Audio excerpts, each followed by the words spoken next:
بسم اللہ الرحمن الرحیم نحمد و نصلی و نسلم علی رسولہ الکریم اما بعد۔ آج جو ہمارا درس قرآن مجید ہے، یہ جو ہم نے گزشتہ رکوع مکمل کیا ہے، اس میں کچھ نکات ہیں جس کو حضرات مفسرین کرام رحمہ اللہ نے بیان کیا ہے۔ آج صرف انہی کے متعلق گفتگو ہوگی، چونکہ آگے پھر بنی اسرائیل کا تذکرہ شروع ہو رہا ہے اور یہ تذکرہ لمبا چلتا جائے گا، اس وجہ سے آج ان کے متعلق مختلف کچھ پوائنٹ ہیں، ان کے متعلق گفتگو ہوگی۔ محترم سامعین کرام، پہلی بات تو یہ ہے کہ اللہ تبارک و تعالی نے انسان کو جو زمین کے اندر بھیجا ہے یا انسان کو جو بنایا ہے، وہ بطور خلیفہ اور نائب کے انسان کو پیدا کیا گیا ہے۔ اور نائب اور خلیفہ کا معنی آپ حضرات کو بتا دیا ہے کہ دنیا کے اندر رہ کر اللہ تعالیٰ کے احکام کو ماننا اور ان احکام کو دوسروں کے اوپر کیا کرنا، اللہ تعالیٰ کی روشنی میں ان احکام پر عمل پیرا ہونا اور دوسروں کو عمل کروانا۔ اب اس ضمن کے اندر یہ بات بھی ذہن نشین رہے کہ حضرت آدم علیہ السلام کو جو جنت کے اندر سے نکالا گیا، تو اس کا جہاں اور مقاصد تھے، ان میں سے ایک بڑا مقصد یہ بھی تھا کہ زمین کے اندر انسان اللہ تعالیٰ کی اس خلافت کو کیا کرے، قائم کرے، اس خلافت کو کیا کرے، قائم کرے، جو اللہ تبارک و تعالیٰ نے فرمایا تھا انی جاعل فی الارض خلیفہ۔ دوسرے نمبر پر قرآن مجید کی یہ جو آیت مبارکہ ہے، فقال انبی وعلم آدم الاسماء كلها ثم عرضهم على الملائکہ، اور یہ آگے قالوا سبحانک لا علم لنا، یہ ان آیات سے حضرات مفسرین کرام رحمہ اللہ یہ فرما رہے ہیں کہ اگر کسی انسان کے اندر پہلے نمبر پہ تو یہ ہے کہ انسان کو کیا ہے، علم حاصل کرنا چاہیے، ٹھیک ہے، علم حاصل کرنا، علم کے بغیر انسان جاہل ہے، جہالت ہے، ٹھیک ہے۔ اور دوسرے نمبر پر یہ کہ اگر کسی کے پاس علم ہے تو اس کے علم کی برتری کو تسلیم کرنا چاہیے، ٹھیک ہے۔ اور تیسرے نمبر پر یہ بات بھی ذہن نشین ہے اسی کے ضمن میں کہ وَفَوْقَ كُلِّ ذِي عِلْمٍ عَلِيمٍ، کہ ہر جاننے والے کے اوپر ایک علم اور بھی کوئی اوپر کیا ہے، جاننے والا ہے، اس سے بڑھ کر کیا ہے، کوئی عالم موجود ہے۔ اللہ تبارک و تعالیٰ نے اسی وجہ سے سیدنا موسیٰ علیہ السلام کا وہ بڑا مشہور واقعہ جو خضر علیہ السلام کے ساتھ ہے، وہ اسی ضمن کے اندر یہ ہے کہ حضرت موسیٰ علیہ السلام سے جب پوچھا گیا کہ آپ سے بھی کچھ زیادہ جاننے والا ہے، تو آپ نے فرمایا تھا کہ نہیں، اور حقیقتاً بھی ایسا ہی تھا کہ علم شریعت نبی سے زیادہ جاننے والا کوئی نہیں ہوتا، علم شریعت نبی سے زیادہ جاننے والا کوئی نہیں ہوتا، انہوں نے اس ضمن کے اندر کہا۔ لیکن حضرات انبیاء علیہ السلام کی اتنی بات بھی اللہ تعالیٰ کو چونکہ پسند نہیں آئی، اس وجہ سے ان کو وہ سفر کا کیا کہا گیا، اور قرآن مجید میں فرما دیا گیا وَفَوْقَ كُلِّ ذِي عِلْمٍ عَلِيمٍ۔ تو انسان کے اندر اگر کوئی، پہلی تو بات یہ ہے کہ علم، اور علم وہ ہونا چاہیے جس سے انسان اللہ تعالیٰ کی معرفت حاصل کر سکے، علم کی معرفت حاصل کر سکے۔ اس کے علاوہ اگر کوئی چیز ہے تو یاد رکھیے گا وہ علم نہیں ہے، وہ فنون ہے، وہ کیا ہے، فن تو کہہ سکتے ہیں آپ، ٹھیک ہے نا، صنعت و حرفت کا نام تو دے سکتے ہیں اس کو، لیکن علم اس کو نہیں کہہ سکتے۔ علم وہی ہے جو انسان کو اللہ تعالیٰ کے ساتھ کیا ہے، ملائے، رب کی کیا کرے، پہچان کرائے، اور انسان کو جناب پھر اسی راستے پر کیا ہے، چلائے، وہ علم کہلاتا ہے۔ اسی طریقے سے اللہ تبارک و تعالیٰ نے سیدنا حضرت آدم علیہ السلام پر جب سجدہ کرنے کو کہا، اور تمام ملائکہ نے سجدہ کیا سوائے ابلیس نے، ابلیس کو حضرات مفسرین کرام رحمہ اللہ فرماتے ہیں کہ جس چیز نے برباد کیا وہ کیا، اس کا تکبر کرنا، وہ کیا ہے، تکبر کرنا۔ اور یہ تکبر اتنی بڑی بیماری ہے، اتنی بڑی بیماری ہے کہ حضرات مفسرین کرام رحمہ اللہ فرماتے ہیں کہ اللہ تبارک و تعالیٰ نے خود فرمایا کہ وَلَهُ الْكِبْرِيَاءُ فِي السَّمَاوَاتِ وَالْأَرْضِ، کبریائی اگر کسی کو جچتی ہے، تکبر یا بڑا ہونا جچتا ہے، تو وہ اللہ تعالیٰ کے لیے ہے۔ اللہ تعالیٰ کے علاوہ اگر کوئی آدمی کسی قسم کا تکبر یہ کرے گا تو احادیث مبارکہ میں آتا ہے، رسول اللہ صلی اللہ علیہ وسلم فرمایا کہ اللہ تعالیٰ خود فرماتے ہیں کہ کبریائی میری چادر ہے، جو اس کو لینے کی کوشش کر دے گا میں اس کو ٹکڑے ٹکڑے کر دوں گا، ٹھیک ہے نا۔ اور دوسرے نمبر حدیث مبارکہ میں آتا ہے، رسول اللہ صلی اللہ علیہ وسلم فرمایا کہ من کان فی قلبہ مثقال حبۃ من خردل، کہ ٹھیک ہے نا، کسی کے دل کے اندر یہ رائی کے دانے کے برابر بھی اگر کوئی کبر ہوگا، ٹھیک ہے نا، تو وہ جنت کے اندر نہیں جائے گا۔ وہ کیا ہے جنت کے اندر؟ یہ تکبر، سب سے پہلا گناہ تکبر اور حسد۔ دوسرے نمبر حسد اسی کے زمرے میں آ جاتا ہے کہ شیطان نے حسد کیا تھا کہ یہ آدم علیہ السلام کو کیوں یہ اس طریقے سے، یہ انسان کو کیا ہے، یہ گناہ لے ڈوبتے ہیں۔ اس لیے انسان کو ہر حال میں عاجزی اختیار کرنی چاہیے۔ تکبر انسان کو کیا ہے، روا ہے ہی نہیں۔ تکبر صرف اور صرف اللہ تعالیٰ کے لیے۔ اسی وجہ سے ہر آذان اور نماز کے اوپر نیچے تکبیرات کے اندر کس چیز کی یہ اللہ اکبر، اللہ اکبر۔ اب دیکھ لیجئے مثال کے طور پر جب بھی کوئی بڑا مجمع ہوتا ہے، جیسے عیدین کا ہے، ٹھیک ہے نا، بڑی عید ہو چھوٹی عید ہو، تو وہاں پر کیا بات کہہ رہی، تکبیرات کیا ہے کہی جا رہی، تکبیرات کیا ہے کہیں جا رہی۔ اس لیے یہ کیا ہے کہ انسان کو بتا کہ کبریائی صرف کیا ہے، اللہ تعالیٰ کے لیے۔ اسی طریقے سے آیت مبارکہ وَقُلْنَا يَا آدَمُ اسْكُنْ أَنْتَ وَزَوْجُكَ الْجَنَّةَ، ٹھیک ہے نا۔ حضرات مفسرین کرام رحمہ اللہ فرماتے ہیں کہ اسکن انت وزوجک الجنہ، اس آیت سے یہ مستنبط ہو رہا ہے کہ آدمی جہاں رہے گا بیوی آدمی کے ساتھ ہی وہیں پر کیا ہے رہے گی، ٹھیک ہے نا۔ رہائش بیوی کی جو رہائش ہے یہ مرد کے کیا ہے ذمہ ہے، عورت کو رہائش دینا یہ مرد کے ذمہ ہے کہ اللہ تعالیٰ نے دونوں کو اس کے ساتھ کیا کیا۔ پھر اس کے ساتھ فرمایا وَكُلَا مِنْهَا رَغَدًا حَيْثُ شِئْتُمَا، وَكُلَا مِنْهَا رَغَدًا حَيْثُ شِئْتُمَا۔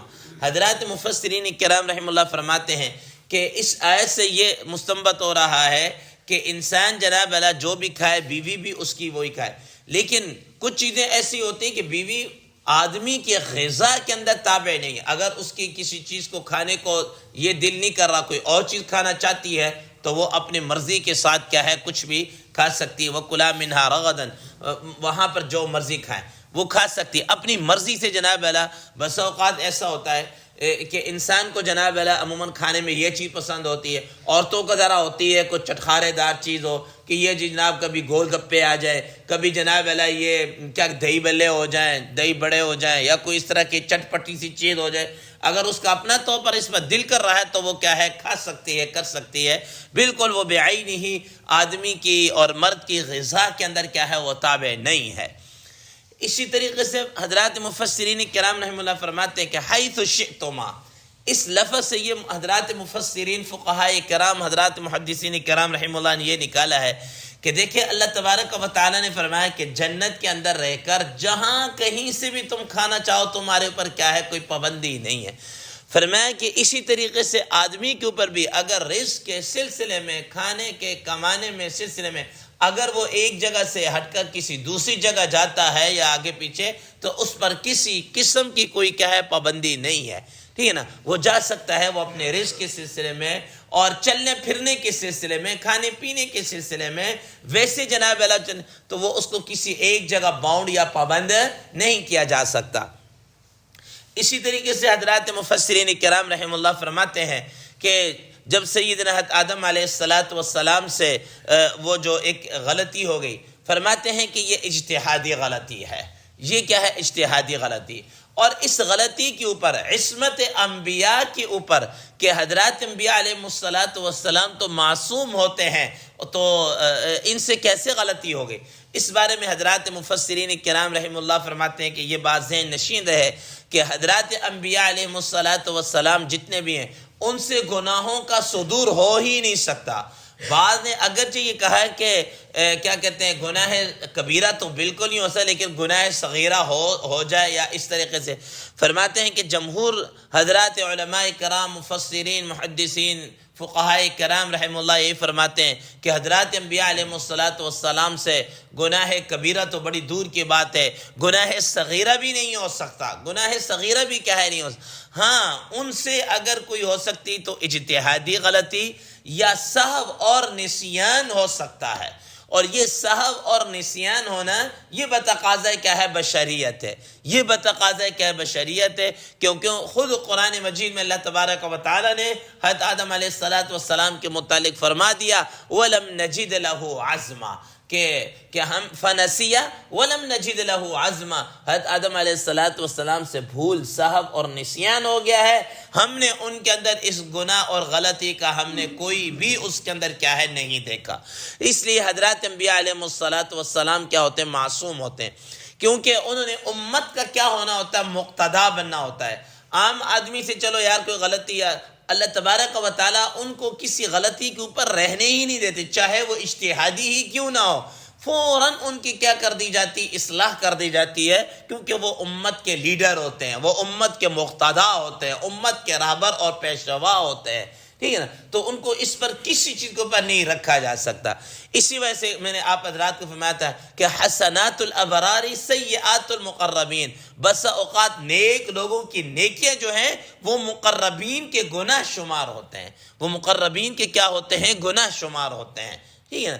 تو یہ اس لیے حضرات انبیاء علیہ السلام کے متعلق یہ رکھنا کہ ان سے غلطی ہو سکتی ہے، یا آدم علیہ السلام سے ہو یا کسی اور نبی سے، یہ یاد رکھنا کہ وہ معصوم ہوتے ہیں، ان سے غلطی نہ ہوتی ہے نہ ہو سکتی ہے.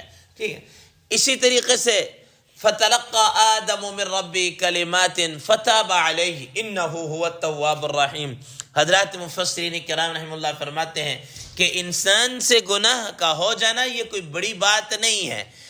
الانسان من النسیان، انسان خطاؤں کا پتلا ہے، جس کو ہم کہتے ہیں نا کہ انسان خطاؤں کا کیا ہے؟ پتلا ہے.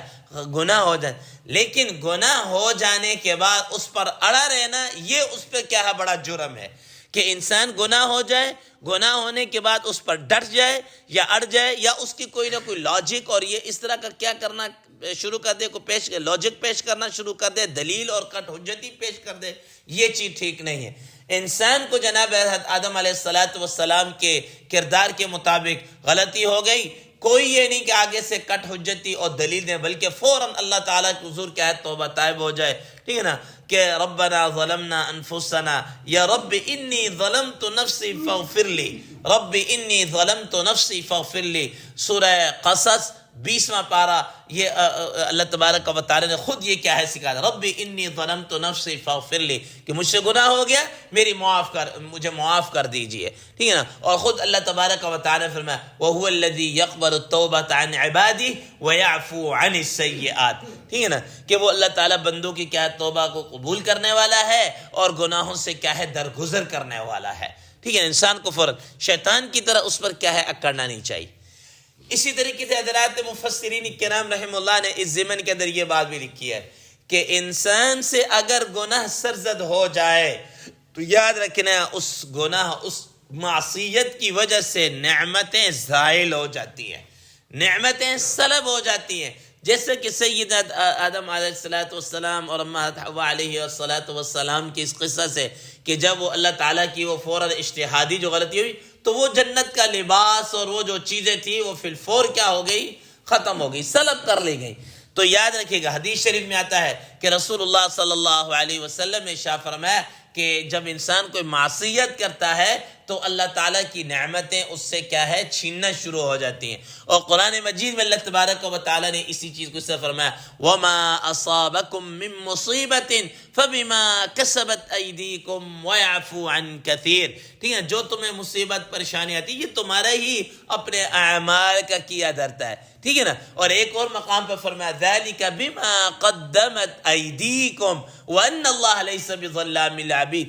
یہ سارا تمہارے اپنے ہاتھوں کا کیا درتا ہے، یعنی تمہارے کیے ہوئے جس کو تم بھگت رہے ہو. اللہ تعالیٰ بندوں پر کیا ہے؟ ظلم کرنے والا نہیں ہے. تو یاد رکھنا کہ معصیت سے جو نعمت خداوندی ہوتی ہے وہ کیا ہے؟ چھین لی جاتی ہے. اسی طریقے سے آگے آیت میں کہ فَإِمَّا يَأْتِيَنَّكُم مِّنِّي هُدًى فَمَن تَبِعَ هُدَايَ فَلَا خَوْفٌ عَلَيْهِمْ وَلَا هُمْ يَحْزَنُونَ وَالَّذِينَ كَفَرُوا وَكَذَّبُوا بِآيَاتِنَا أُولَٰئِكَ أَصْحَابُ النَّارِ هُمْ فِيهَا خَالِدُونَ. کہ اللہ تبارک و تعالیٰ کی جو آدمی ہدایت کے اوپر چلے گا، ہدایت کو قبول کرے گا، ہدایت کے اوپر کیا ہے؟ آئے گا، اس کے لیے کسی قسم کا خوف اور حزن نہیں ہوگا. اور یہ خوف اور حزن دنیا کے اندر بھی نہیں ہوگا.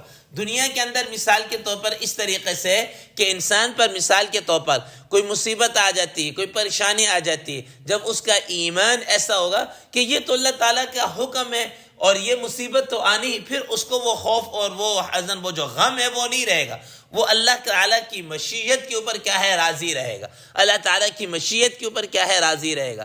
جیسا کہ مثال کے طور پر آپ نے ایک بڑا مشہور واقعہ سنا ہوگا کہ ایک اللہ والے تھے، ٹھیک ہے نا، کہ ان کا کوئی مال یا کوئی اس طریقے سے آ رہا تھا، تو کسی نے کہا کہ حضرت وہ جو آپ کا جو شپ آ رہی تھی یا جو مال آ رہا تھا وہ کیا ہو گیا، ڈوب گیا، ٹھیک ہے نا۔ تو انہوں نے ایک لمحہ کے لیے توقف کیا اور کہا کہ الحمدللہ الحمدللہ، ٹھیک ہے۔ تھوڑی دیر کے بعد جناب اعلیٰ وہ یا اسی دن یا کوئی تھوڑی دیر بعد یا کوئی ایک آدھ دن کے بعد پھر جناب کسی نے پھر خبر کی کہ حضرت نہیں، وہ جو خبر آئی تھی نا وہ غلط تھی، الحمدللہ سے وہ مطلب ہے کہ وہ نہیں ہے، وہ جو ہمارا مال آ رہا تھا وہ بالکل صحیح ہے، ٹھیک ہے نا، وہ سالم ہے، وہ نقصان نہیں ہوا، ٹھیک ہے۔ تو پھر ایک لمحے کے لیے توقف کیا اور کہا کہ الحمدللہ، تو جو ان کے قریبی جو حلقہ احباب میں سے تھے انہوں نے کہا کہ حضرت اس وقت جب جہاز کے ڈوبنے کی یا اس کی خبر آئی تب بھی آپ نے کہا الحمدللہ، اور اب جب اس کی ملی تب بھی کہا الحمدللہ۔ چلو اب تو یہ سمجھ میں آتا ہے کہ مال کیا ہے وہ سالم رہا، ضائع نہیں ہوا، نقصان نہیں ہوا، الحمدللہ سمجھ میں آتی ہے، لیکن اس وقت کوئی یہ کہ الحمدللہ یہ سمجھ، انہوں نے کہا اصل بات یہ ہے کہ جب مجھے یہ پتہ چلا کہ بھئی مال ضائع ہوتا، میں نے اپنے دل کو دیکھا کہ میرے دل کے اندر کیا کیفیت ہے کہ مال کی محبت یا کچھ اس طریقے تو دیکھا تو کوئی پرواہ نہیں، دارت کوئی پرواہ نہیں، تو میں نے کہا الحمدللہ کہ اصل چیز تو یہ ہے کہ مال اللہ تعالیٰ راضی ہے اور ایسا کوئی وہ ایسا نہیں، تو میں نے الحمدللہ، اور جب مل گیا تب میں نے اس وجہ سے کہا کہ پھر میں نے دیکھا کہ مال ملنے کی وجہ سے کوئی دل کی کیفیت یا کوئی اور اس طرح، تو مجھے دیکھا وہ پہلے ویسے کا ویسے ہی، اس کو ملنے کی وجہ سے پھر میں نے کہا الحمدللہ کہ یہ دل اللہ تعالیٰ کے حکم کے ساتھ کیا ہے کسی دنیا کی صورت۔ تو یہ انسان کو جناب اللہ کیا ہے کہ ہدایت کے اوپر آ جانا یہ اصل جب چیز ہے، جب انسان ہدایت پر آ جاتا ہے تو پھر اس کو دنیا کا یہ خوف اور حزن اور یہ چیزیں اس کو پھر کیا ہے اس پر اثر انداز اس طریقے سے نہیں ہوتی جس طریقے سے ایک دنیا دار اور کافر اور اس کے اوپر ہوتی ہے کہ جب اس کی کوئی دنیا ڈوب تو وہ ہائے وائے کہ سارا کچھ میں ڈوب گیا اور اس طریقے سے شروع ہو جاتا ہے۔ تو یہ اس سیمن کے اندر ان آیات کے اندر حضرات مفسرین کے چھوٹے چھوٹے سے نکات اور پوائنٹس بتائے تھے جن کو میں نے آپ حضرات کے سامنے کیا کر دیا، بیان کر دیا۔ کل سے انشاءاللہ عظیم مزید آگے پھر اس کو ذکر کیا جائے گا۔ اللہ تبارک و تعالی عمل کی کیا توفیق عطا فرمائے۔ وآخر دعوانا ان الحمد للہ رب العالمین۔